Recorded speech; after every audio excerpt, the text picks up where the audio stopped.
Is that the style of writing that you do? Sort of reflecting, and then are you inspired by these things that happen in your Yes. life? Yeah, I am. When I look back on my music, it's like all of my music, or I would say most of it, is very much a sort of snapshot in time that captures something that I may have been going through when I wrote those songs. And that's sort of been the way that I've written from the time I started writing music, because I feel like that's the easiest way to maintain authenticity as an artist, is to draw from personal experiences and try to say something based off of that. Down to the depths of your soul, crushing with fire on blinding range, wave after wave as we go. So breathe me in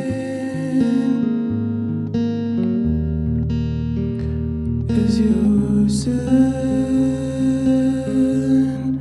stains my skin, and I feel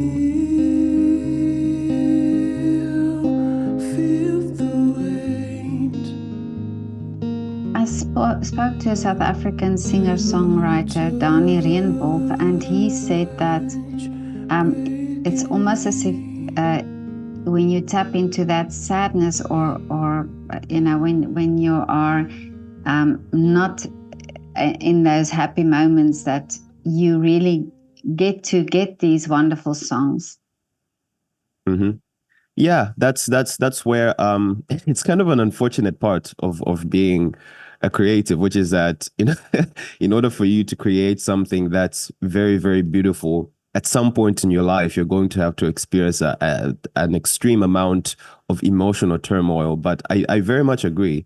Like, for example, my first album, that's stuff that I wrote about, when I wasn't in a very good place in life.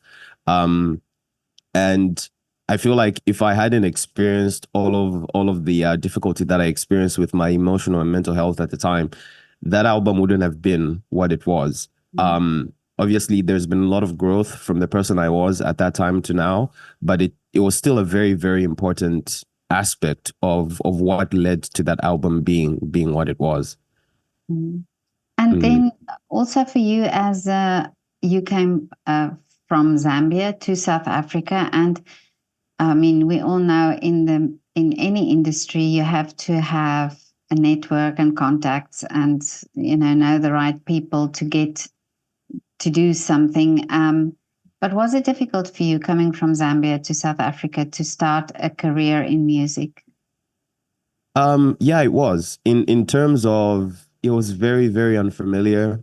Like everything that I experienced for the first 6 months of being here, all of it was new. Going to venues was new. Playing certain open mics was new. Playing certain venues with artists was new. Um, and it's very, very difficult to try to like find a footing when you have no idea where your feet are landing every single time you take a step. So it was difficult in that aspect. But as far as creating a network, I was lucky enough to meet a lot of really, really kind, amazing, and very talented people who are open to helping. I got a lot of help from a lot of people when I got here, so that kind of made it easier to form a network and to sort of get started and kick off my career here. Well, I just actually this morning had a conversation with my daughter about the fact that South African artists seem to be very open to helping each other, to sort of promoting each other, because you see sometimes on their Instagram pages or their Instagram stories how they sort of share what other artists are doing, um, and I find that so wonderful. Yeah, yeah, it is. It's truly an amazing thing. I don't know exactly where it comes from. And having traveled a bit, like I recently was in the UK. I think what it is the music scene in South Africa, as vast as South Africa is tiny. It's so small. Like everybody knows everybody. So in a situation like that, I feel like it incentivizes people more to like try to help each other, because everybody who's in this tiny scene knows if I don't help this person and if I don't render some assistance there, it's going to negatively impact the whole scene in general. And all that we want as musicians is for the scene to get better. And yeah, I think that's where it comes from. But it's a very South African thing. Yeah, and I also spoke to Kurt Darren yesterday, and he said that collaborating with other artists, going into concerts and inviting other artists along, sort of, he loves that. And is that for you also? Is that also something that you do?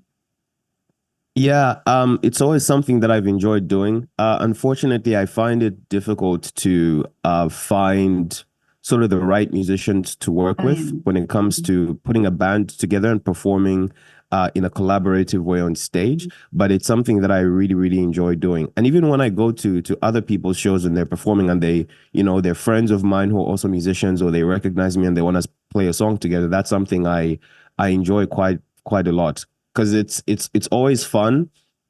It adds an element of I would say mystery and spontaneity, where you don't really know what's going to happen on stage. Oh, yeah. Because there's another creative on the other side sort of doing it with you, which is always very, very fun. And it breathes life into performing again every once in a while. And do you do mostly your own songwriting? Yes. All of the songs that I put out under my name are written completely by me. Mm. And you say you also write in English? Yeah, I do. That's sort of how I started. Before I started writing music, when I was starting to play guitar, most of the songs that I started learning were songs in English, stuff like Hotel California and Oh, yeah. and Redemption Song and all of those classics. So my springboard into being a musician was very English based. Okay. Yeah. And well, actually, this was actually what attracted me to your voice. Was you sang perfect that day?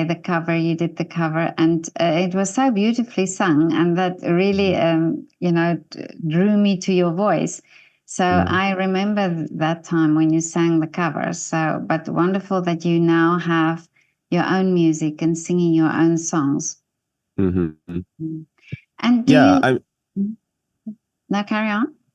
Yeah, I was gonna say another thing that I've enjoyed about doing covers in the last few years is that the approach that I have is I try to take a song and sort of make it my own, reimagine Yeah. it just a tiny bit to where I give it something new whenever I perform it. So when people walk by, it's a song that's familiar, but there's an aspect to it that's unique to me.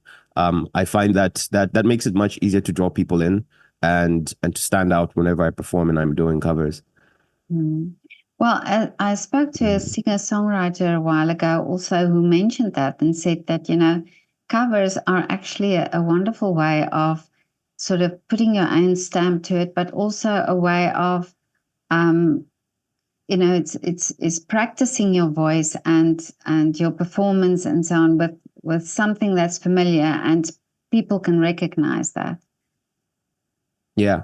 Yeah, that's exactly the point, because as much as it's amazing to be an artist who has all of these things to say and you want to put all these things out into the world, when you're somebody who's doing music professionally for a living like I do, there's an aspect to it where you're going to need to be an entertainer and you're going to need to satisfy a need that the audience has, which is to Oh, be yeah. entertained.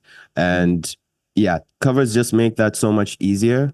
And it's another thing where it's like you can practice in front of people and Yeah. even learn your voice, because I get to do so many songs that are done by a multitude of artists. There's so many different parts of my voice and so many different combinations of the ranges in my voice that I get to put together and sort of hone, which is not something I think would be um, as easy as it is if I was only doing my own songs. Mm.